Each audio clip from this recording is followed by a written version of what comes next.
You are watching programming from the East-West Center in Washington, D.C.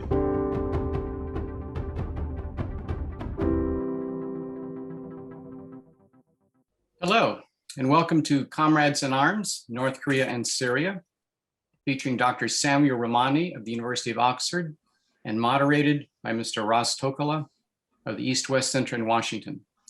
I'm Keith Luse with the National Committee on North Korea, which works to promote principled engagement between the United States and North Korea.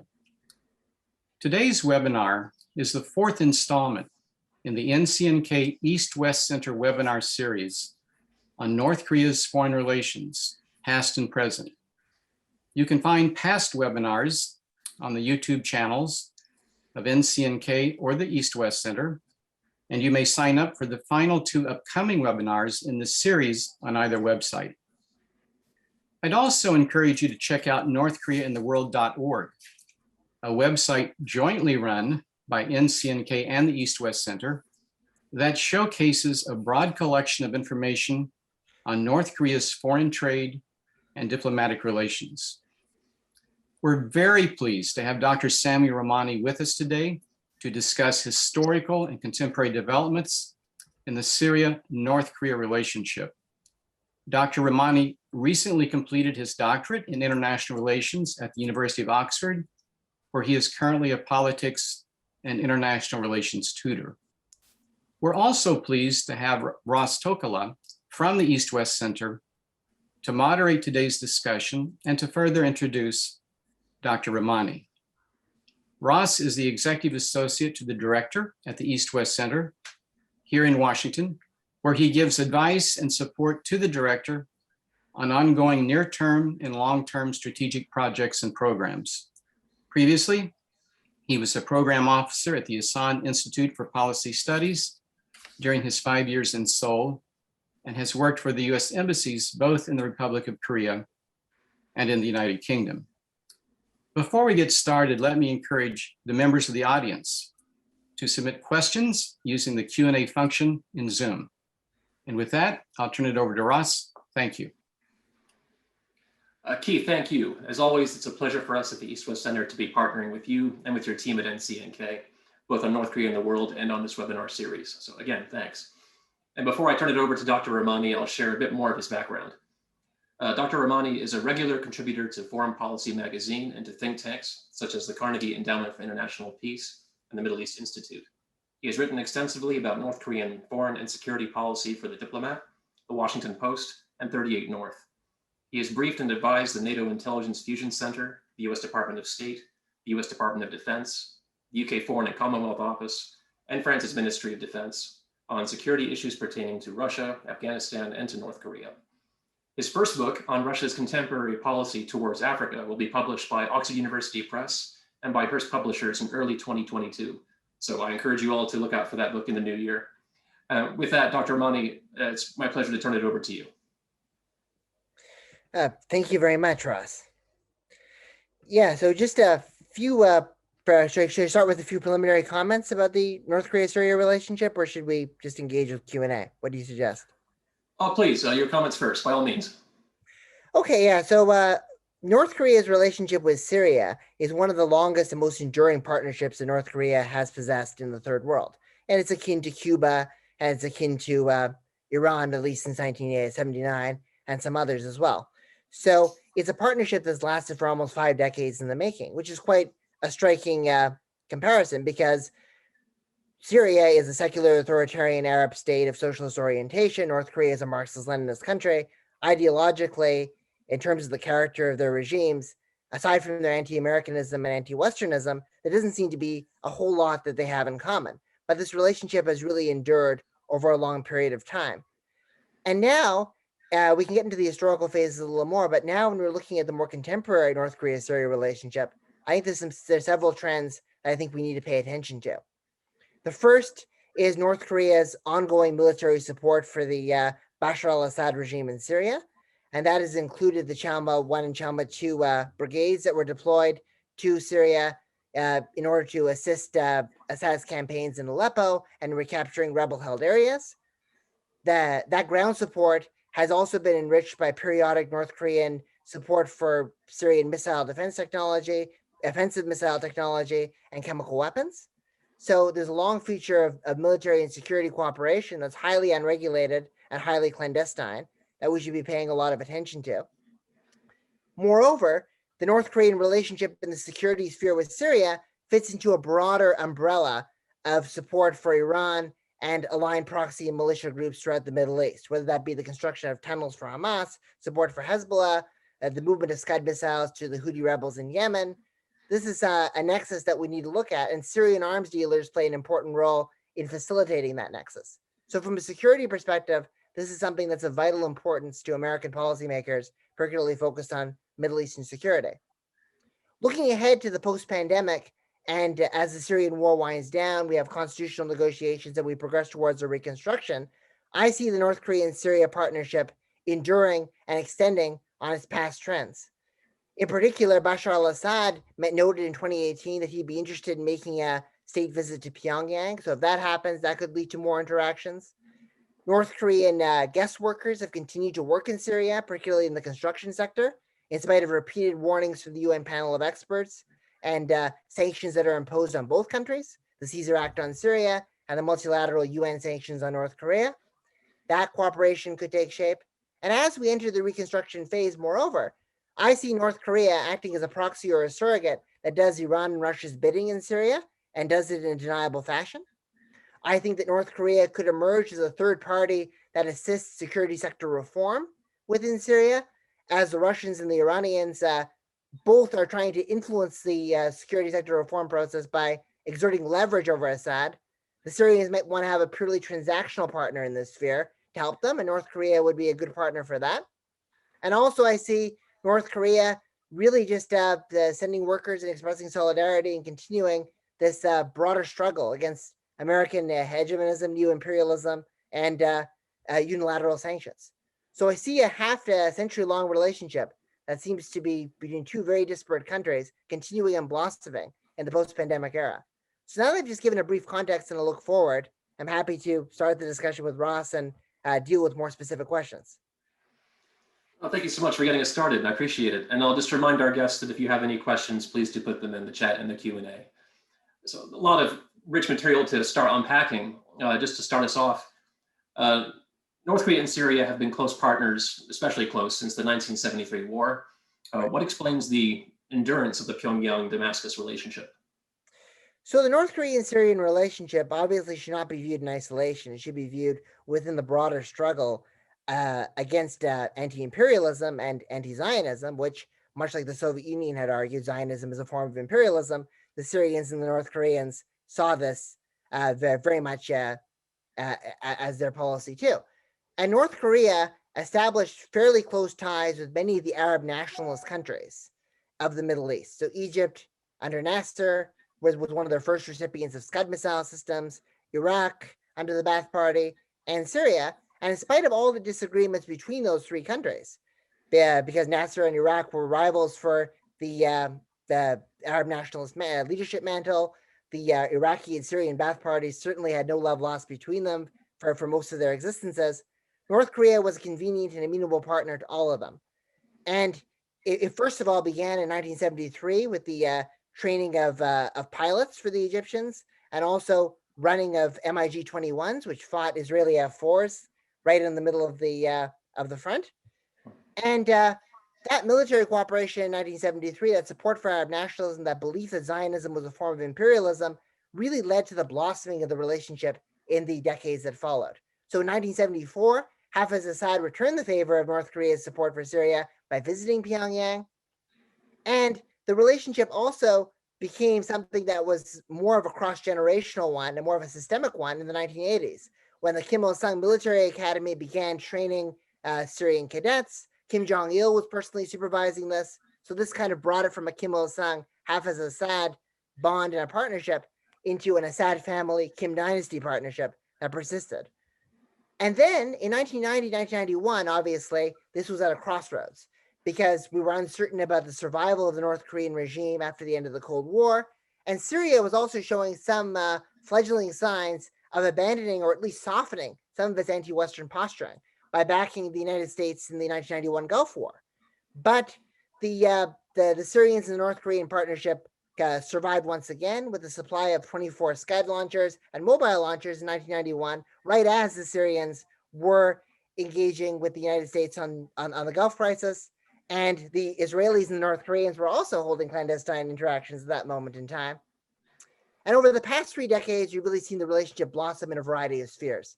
In 1997, there were 2 testimonies from the North Korean Ministry of Foreign Affairs defectors to the US Congress, which revealed that of the $1 billion in revenues that North Korea was getting from missiles, mostly in the MENA region, Syria was one of their core clients, along with Egypt, Libya, and Iran.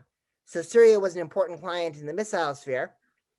That also extended to nuclear cooperation with the construction of a nuclear reactor that was modeled after Yongbyon, and that was destroyed by Israeli strikes in 2007. And then with the advent of the Syrian Civil War, the historic loyalty between the Assad and Kim families, between Pyongyang and Damascus, really blossomed further. North Korea has even served as election observers in the 2014 Syrian elections to rubber stamp Assad's legitimacy. A lot of symbolic exchanges of support. Some of the military brigade and chemical weapons assistance that I mentioned. And looking forward to the reconstruction sphere, as I noted before, this partnership is going to not be going away, and it's probably going to be expanding and developing in many interesting new directions. We had a question right from the beginning from one of our guests who was asking in what ways Syria is benefiting from North Korea's support. Could you speak to how impactful that North Korean military support has been? Like, on balance, has it been significant? Has it been compared to other support they've been receiving? Oh yeah, what I would say is that North Korea is its support for Syria has been fairly consistent, and it's also been clandestine and very easily deniable. So it's been involved, for example, in supplying chemical weapons material and equipment to the Syrians via relationships between COMID and the Syrian chemical weapons arsenal after 2013.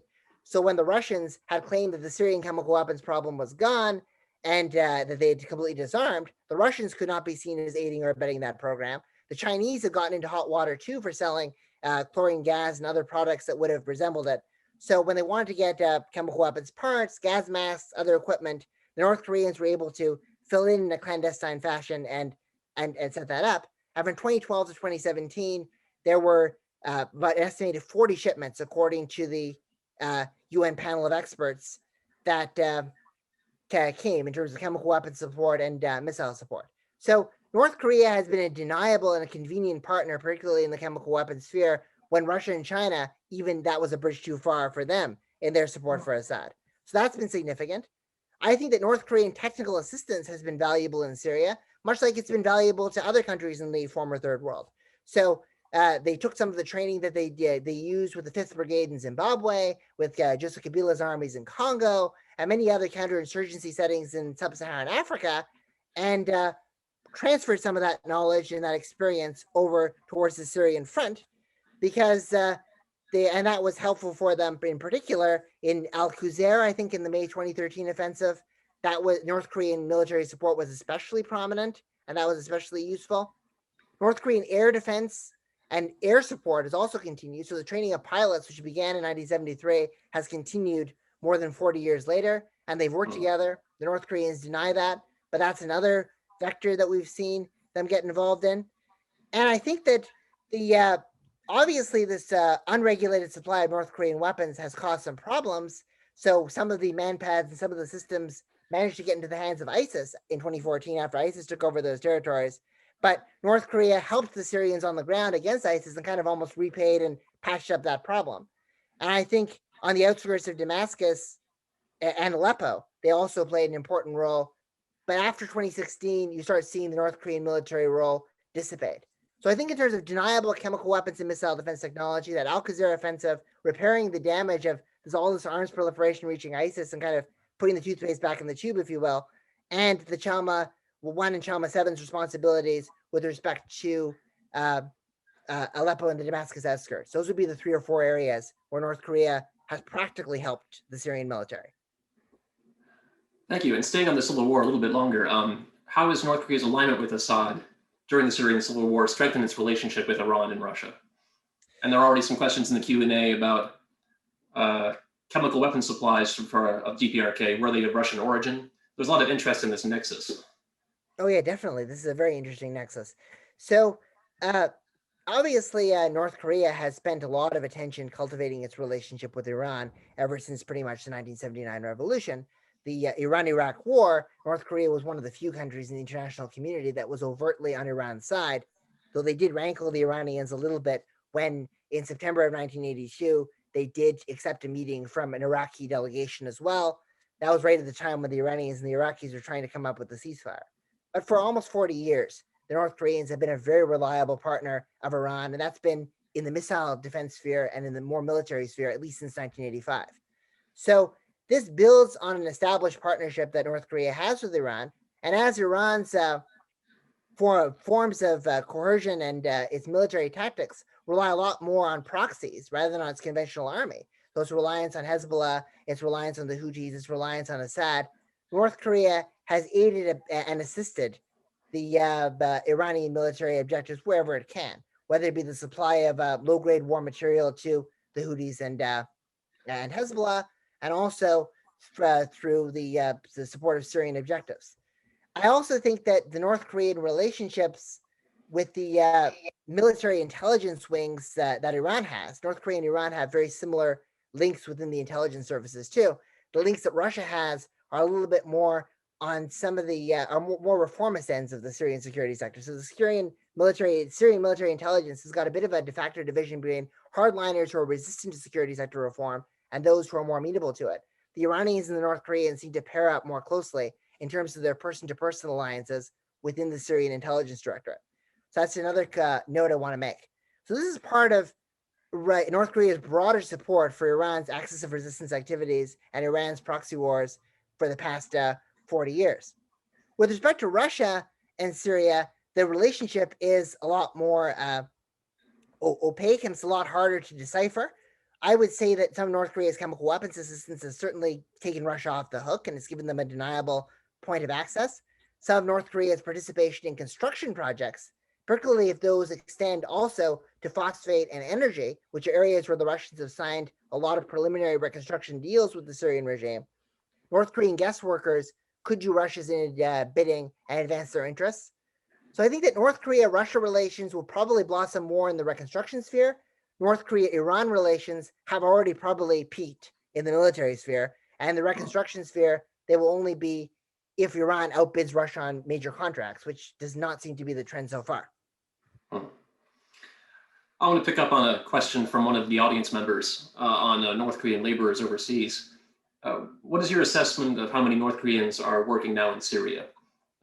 And to add to that, how much back and forth is there? How much do North Koreans go to Syria and vice versa? That's a very interesting question. Obviously, it's hard to know exactly how many North Koreans are living in Syria. What we do know is that in June of 2019, there was a memorandum of understanding that was signed between the Syrian and North Korean foreign ministries that was aimed at bolstering economic relations. And that memorandum also was dealt with the containment of unilateral sanctions. So the Syrians were aware that the Caesar Act or some more expansive form of US sanctions were going to be in the works. The North Koreans were having their pressure put on them in terms of the expulsion of guest workers. So even the Russians in Siberia, where they've been reliant in Vladivostok on all those North Korean guest workers, started sending some of them back. North Korean healthcare workers managed to stay in Nigeria and Tanzania and a few African countries, but in general, were pretty much a diminished force there. So North Korea was struggling to find places to put its guest workers in and to recruit remittances and currency. The Syrians were willing to flout international sanctions and go forward. So we know that there's an institutionalized partnership then that leads to the movement of labor between the Syrians and the North Koreans that's tied to a broader sanctions busting and economic cooperation agreement. That is what we do know. What we don't really know all that much is the specifics in terms of numbers. So an August 2020 UN panel of experts report suggests that 800 North Korean military personnel and laborers had arrived in Syria. But all of those arrivals appear to be traced between June of 2019 and January of 2020. So before the coronavirus pandemic. And when the UN had asked the Syrians to kind of account for this and defend this, the Syrians kind of ignored the UN requests and kind of didn't want to talk about it. it's hard to know whether actually there were new workers that entered after the December 22nd, 2019 deadline for the repatriation of all North Korean guest workers, or whether some of the workers went back. So all we really know is that between June and December, there were 800 workers that were there. And it's in the pandemic era, it's hard to measure something more precise. But given the fact that memorandum exists and that agreement exists, I think we'll probably be seeing more coming in with the reconstruction phase. I see. And if on agreements and travel between North Korea and the region, there's a question from our partner, Keith Luse. He writes, Israeli officials, reportedly Ministry of Foreign Affairs and Mossad, visited Pyongyang in 1992. Was the goal to reach an agreement between the two countries which would deter the Syria relationship with North Korea? That's a great question. I would say that absolutely. There was a desire more broadly, I think, from the Israelis to get North Korea to start abandoning or softening some of its military alliances with Arab nationalist states and with Iran as well. So the thing was that Saddam Hussein's Iraq, after the 1991 Gulf War, had just become enemy number one in Israel, thanks to his threat to burn half of Israel and the throwing of the Scud missiles into Israeli territory. And even though Iraqi-North Korean relations had deteriorated since 1982, the fact that Iraq was reaching out to other rogue states like Yugoslavia and that were under sanctions, that didn't have many arms clients or legal partners to work with, meant that relationship could have come back. So I think the North Korean-Iraqi relationship returning and what that might mean for Iraq's chemical weapons programs, biological weapons programs, nuclear ambitions, that may have been at the forefront of Israel's concerns. Also, almost equivalently at the forefront would have been the expansion of Scud and Iranian and North Korean military cooperation in the post-1985 period. Syria, there were those Scud transfers that I noted in 91, 92 that were a problem. But I think that Syria was probably a second-order priority for the Israelis in terms of dealing with North Korea than the big threats of Iraq and Iran. I think those are probably the primary ones, just if you look at national security strategy. And there were a lot of divisions, certainly within the Israeli government, about how to handle this relationship with North Korea. On the one hand, you had Shimon Peres, who was more inclined to support engagement with them. You also had Ben Sur and some others in Mossad who were willing to acknowledge that the North Koreans might be able to abandon some of their ties to U.S. adversaries and Israeli adversaries if they managed to establish cooperation with Israel. So those people were in favor of it.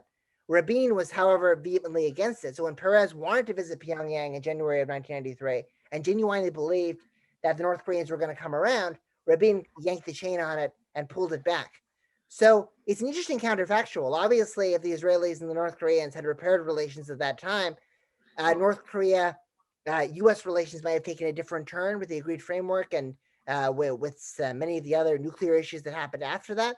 But would the North Koreans have abandoned all of their ties to Arab nationalist countries, to Libya, to Iraq, to Iran, to Egypt, if the Egyptians were getting equipment that the Israelis didn't want?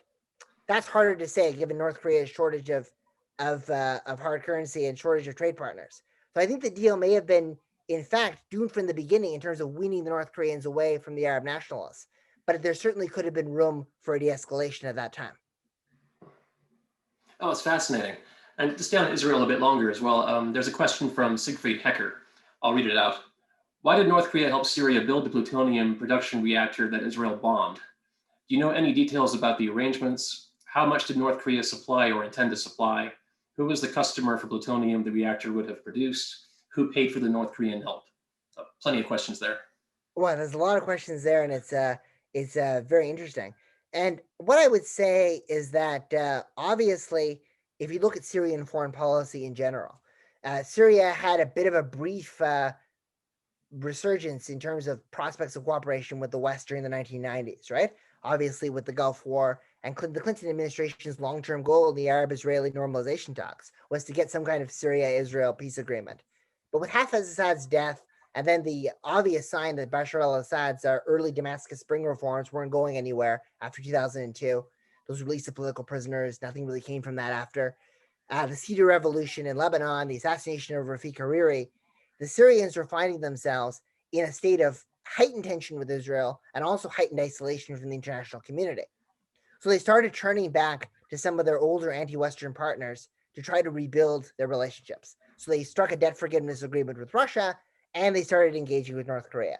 So it's important to keep in mind that the events of 2007 are heavily related to Syria's heightened sense of vulnerability. It was afraid after the Iraq War, right, that it was going to be the next country in the domino that the Bush administration was going to overthrow and try to democratize. But and that those fears just only heightened and grew with the Hariri assassination and its isolation. So Syria was looking for partners, and North Korea fit the bill. It's arguable that the expansion of North Korea-Syria relations actually dated back to May of 2005, so almost immediately in tandem with the Cedar Revolution, with the test firing of Scud-B and Scud-D missiles that Syria had for the first time since 2001. And there were rumors and concerns in Israel that the Syrians were going to get North Korean assistance to be able to deliver airburst chemical weapons. So they were going to put chemical weapons on a Scud and fire them into Israeli territory. So that was a level above what Saddam had been able to do during the Gulf War. And that was a major concern to the Israelis. So that's why I'm noting that coincidence in time between Syria's isolation in 2005 and their cooperation with the Israelis. Then there were also movements of shipments in terms of propellant blocks and other Scud missile equipment systems that were also moving. So the concern was that in Israel, not that only that North Korea was assisting Syrian nuclear technology, but that the Syrians were actually trying to get North Korean support to transport that equipment across borders. And that was what explained the Israeli attack on the plutonium reactor. So what we do know is that there were North Korean engineers, North Korean technical assistance that was present at the time. There are some unconfirmed reports that up to 10 North Koreans were actually killed in the Israeli attack on this. The Syrians might not have suspected that this would have happened because the Israelis had not engaged in such a brazen strike of this kind since 1981 in Osirak in Iraq. And as we know, that the Israelis certainly faced a lot of criticism, even from close allies in the West, for what they did then. So it was a bit of a surprise, I think, that it got destroyed. But there were Israeli technical officers there. They were trying to create in Al-Kibar a very similar number of fuel rods, a number of holes in those fuel rods that were just like Yongbyon. They were trying to replicate the Yongbyon reactor. That's what we do now. How much expenses that the Syrians paid to the North Koreans with regards to this, and exactly how many North Korean technicians passed through at any given moment in time between 2005 and 2007, we know less. Okay, yeah. So that's kind of what. That's fascinating. Thank you. And it's appropriate with the title of Comrades in Arms. We're getting some very particular questions about the arms. Here's one question or a set of questions from Bruce Bechtel. I'm going to mispronounce the name of this. You said Chalma 1 and 2 are still in Syria. Do you have definitive evidence of this? What other advisors are currently in Syria, according to your research? At chemical weapons facilities, at ballistic missile facilities? What are the current and ongoing arms sales going to Syria over the past year? Artillery, Type 73 machine guns, weapons refurbishment? And he ends by asking, if this is ongoing, what are your sources? And on top of that, I'd ask a very general question about your sources for all of your research, as you've been talking about clandestine North Korean activities and things they've been wanting to deny, but you're digging out quite a bit of research. So please. So thank you very much. Yeah, I'm happy to break down Bruce's great points here. With respect to Chalma 1 and Chalma 2 still being in Syria, that may have been just a miscommunication on my end or just a misunderstanding. I think that their operations actually diminished significantly to the point in which we have no evidence of them being in existence after 2016. That's what I was saying. Between 2011 and 2016, during that critical period when Assad was trying to turn the tide on his potential defeat and recapture most of Aleppo, that was really the peak of North Korean assistance. So that's what we do now. In terms of the exact number of North Korean military personnel in Syria, the low estimates suggest about 300. The highest estimates suggest about 3,000. So it's very broad, and there obviously isn't much knowledge about the exact specifics, but something in that range, if that's at all helpful. The North Koreans officers we're working in a more of a supervisory capacity as well towards the Syrians too, because the Korean People's Army had actually participated in 1982 at the crackdown in Hama, and some North Korean officers after that point in time, who at a more senior level, actually got Arabic language training because of their work in Syria and because of their work in Iraq and because of their ties with Egypt. So they were also working in more of an advisory and supervisory level. The number of people who were working on that, we really don't know. But we know that there were some people who were working on the ground as foot soldiers, and we know that there were some people who were working in more of a logistical assistance, advise, and support role. So that's kind of what we really know about the North Korean role in Syria, and also how that might extend towards their cooperation in the chemical weapons space. I don't really know that much about the number of people and the number of involvements. Have there been any transfers over the past year in terms of arms?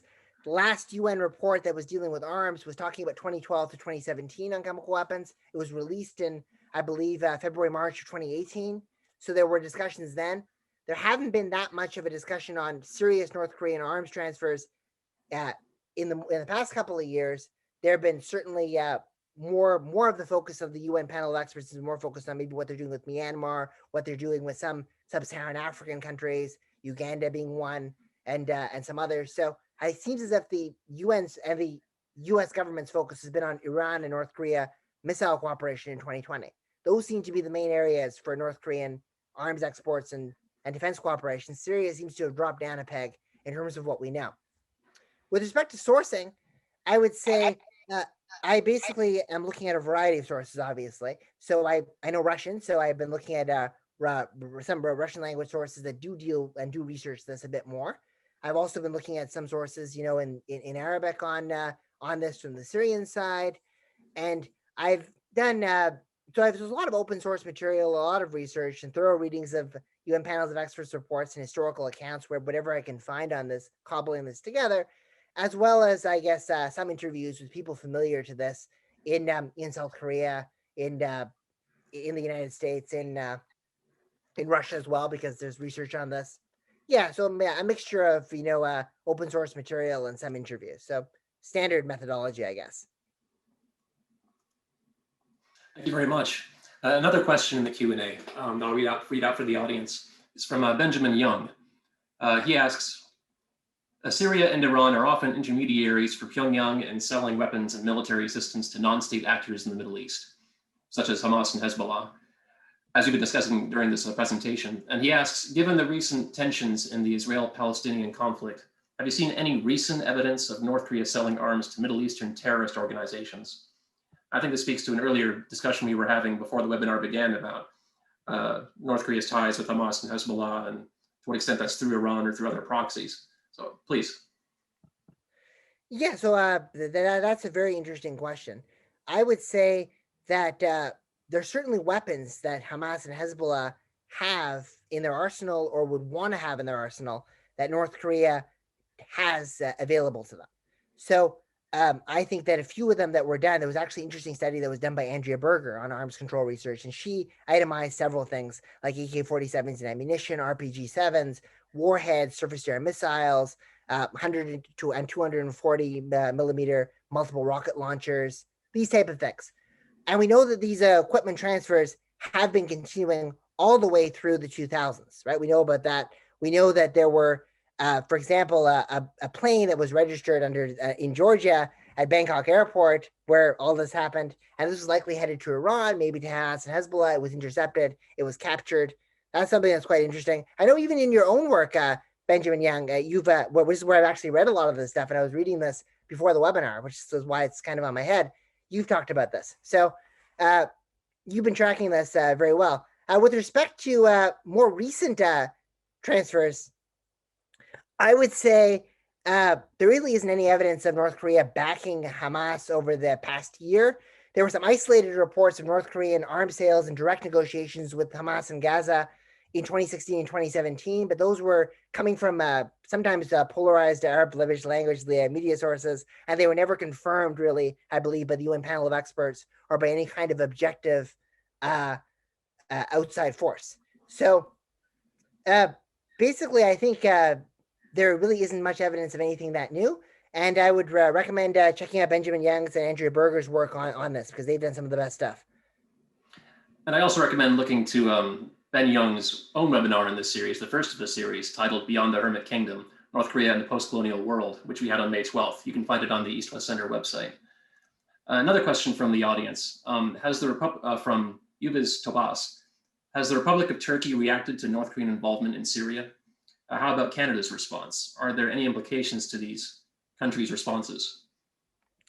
That's an interesting question. I would say, obviously, Turkey's main area of concern in Syria is, of course, is really one of two areas, right? Idlib, and the second is the Syrian border with Turkey, where they have the safe zone with the Kurds, and where the what the alleged YPG presence is, and where they're trying to and Afrin and some of those surrounding cities. So it's really more in the Kurdish areas of Rojava, which the Kurds want to turn into a federal state and a federal enclave that's right on Syria-Turkey's borders, and with the YPG presence as a threat to their security, and Idlib, where there are remnants of Jabhat al-Nusra and Hayat al-Sham, and now called that, and other Sunni rebel groups where Turkey and Russia work in concert to try to patrol and protect.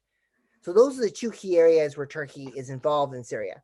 North Korea's involvement, as I said earlier, is more in places like Aleppo, more in places that the Assad regime has actually recaptured outright, and some of the more recent fronts where Assad has been brushing up closer to Turkey, which has really happened since 2018, 2019, the North Koreans have not really been present, and there's much less evidence of them being there on the ground. So that's just one fact that's there. And given that, Turkey has not paid much attention to it. So I don't think that this is a high priority for Turkey's policies. Also, Turkey has as often, even when Syria has carried out chemical weapons attacks, which might be held by the North Koreans, Turkey has claimed that Assad is illegitimate, he's got to be overthrown. But when it comes to bearing the brunt of a NATO mission to overthrow him or taking that next and more decisive step, Turkey generally backs off. Operation Spring Shield in March of 2020 was as far as the Turks have gone in quite a long time. With respect to Canada, I think I'm Canadian myself, and I haven't really seen all that much about this. But what I would say is that they just are pretty much following the European and American consensus, which is kind of sanction Assad, watch for these relationships. Nothing that spectacular, but Canadian policy stands out to me.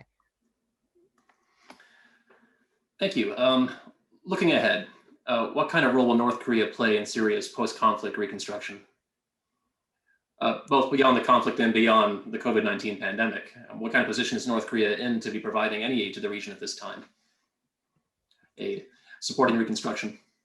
Right, yeah, so as I've already discussed a few of these dimensions. So just to recap very briefly, I would say North Korea is going to be joining up with Syria in terms of an alignment in opposition to unilateral sanctions. And that's something that's very important to the North Koreans from a symbolic perspective. I mean, obviously, the North Koreans have close ties to Cuba. They have ties to Venezuela. They have expressed solidarity back and forth with Russia over their sanctions woes, Iran and their sanctions woes. So North Korea will be a vote in the UNGA and also an on-the-ground rubber stamper of Assad's legitimacy. And there will be some more symbolic projects that'll probably be done, like Kim Il-sung Park that was constructed in 2015, or Assad visiting Pyongyang. So that is one important thing, that ideational and normative bonding will continue and persist, whether there's a civil war or not. And the fact that North Korea was so resolutely supportive of Assad will just make that bonding a whole lot stronger and revive the memories and spirit of 1973. So that's one thing that we should pay attention to. The discourse matters. It's important to keep in mind that I believe that Syria has actually been the country that's exchanged the most letters and correspondences with the North Korean government, according to the KCNA and some South Korean observers, of any other country over the past year. There were 21, I think, so far within the past the 7 or 8 months. So there's a lot of exchanges at a bilateral level between North Korea and Syria. And even symbolic things like, the Syrians, even during the Civil War, having years of commemoration of Kim Jong-il and Kim Il-sung's birthdays, all these type of things are useful. So that symbolic, ideational, and normative commitments are really important.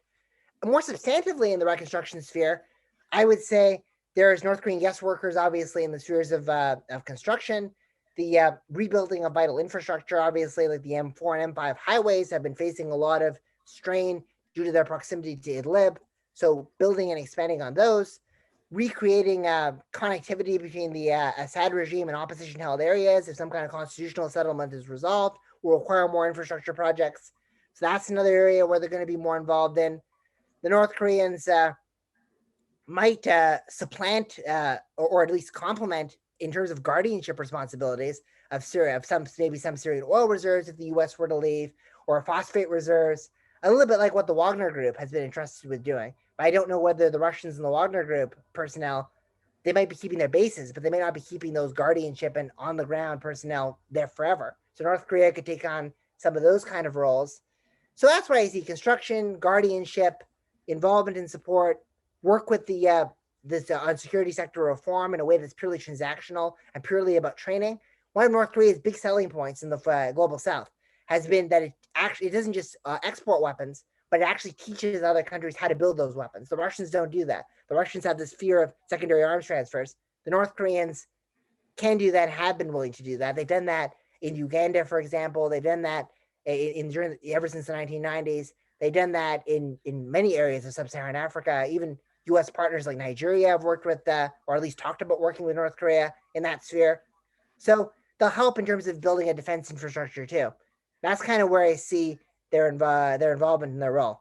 So we should look at the symbolic elements and these kind of certain substantive elements in 2 or 3 senses. Thank you. I'll ask, I think maybe one last question from the Q&A. It's from Satoru Miyamoto. This goes back to finding sources for research in this field. Satoru Miyamoto writes, "It's said that North Korea dispatched their troops to Syria during the 6 Days War in 1967. Is it true?" And asking about evidence in North Korean documents. How do you find proof of North Korean activities during that war? Okay, that's an interesting question. I would say that generally there's obviously a lot more that's been written about what's happened in 1973, right, and the events of that time.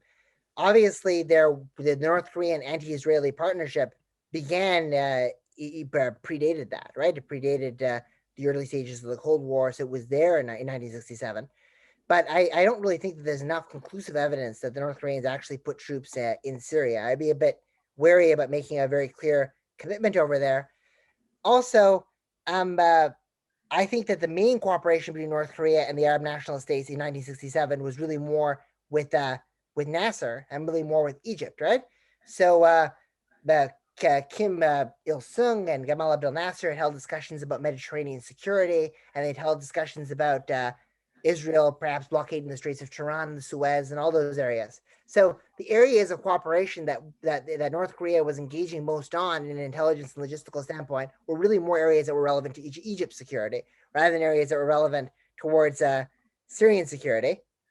The North Koreans had also ties towards Palestinian terror groups, but that again accelerated more in the early 1970s, around the time of the Munich Olympic bombings. So there isn't all that much evidence about North Korea and Syria really cooperating and coordinating all that much in 67. If you want to look it up more, I would say there are certainly some archival sources, like, for example, old Rodong Simun reports. Maybe we're seeing if there's anything over there. There is actually, and then obviously the Wilson Center Cold War archives and the Hoover Institution archives and anything that we can see from that. It would probably also be worth checking out some of the Soviet archival material that's declassified in the Bibliotheca Lenina, because a lot of information on the North Korean-Cuban relationship actually comes through from the examination of the testimonies of Soviet defectors, and that also would apply towards Syria, given the close relationship between North Korea and Syria. So Soviet archives have information on a lot of North Korea's partnerships in the Third World. So I'd recommend maybe checking out some Soviet archives too. Yeah, those would be the places to check primarily. And but I don't have enough information to really give you a substantive confirmation or affirmation of the speculative reports on that.